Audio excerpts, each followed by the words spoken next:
Hi there, Brendan from Knitwits and Yarns. Welcome to your first tutorial. So this is probably one of the most important. We're going to talk about choosing your yarn for your project. So I use Patterns Jet 12 ply for my beanie patterns. It's a 70% wool, 30% alpaca blend. It's a 12 ply, which is an Australian conversion, and it converts to a UK chunky or a US bulky.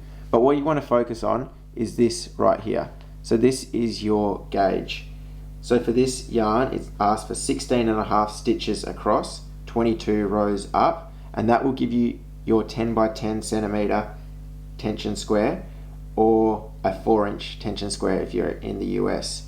It also asks for 5.5mm needles, and it's 74 meters in total length. I'm not too sure the yard's converted, but just focus on this gauge, because if you go online and you look at all the different types of yarns and the yarn conversion, it can vary immensely. So this one's asking for a 5.5mm needle, but there's also other 12 ply yarns or chunkies that ask for like an 8mm needle. So it's a massive difference. You want to focus on making sure this gauge is as correct as possible to the pattern that you want.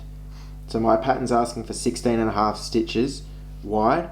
You want to try and find a yarn that also mimics that. So I'll show you in the next episode how to do a tension square, and this little section here is your tension square, but that's what you want to focus on. You want to focus on this. Also try and make sure that you try and find a yarn that has a similar blend, because each fibre, whether it's wool or alpaca or cashmere or something like that, they all have their different characteristics. So just try and mimic as closely as possible the yarn that the designer recommends. So focus on this gauge, and in the next episode we're going to talk about the tension square and the importance of this.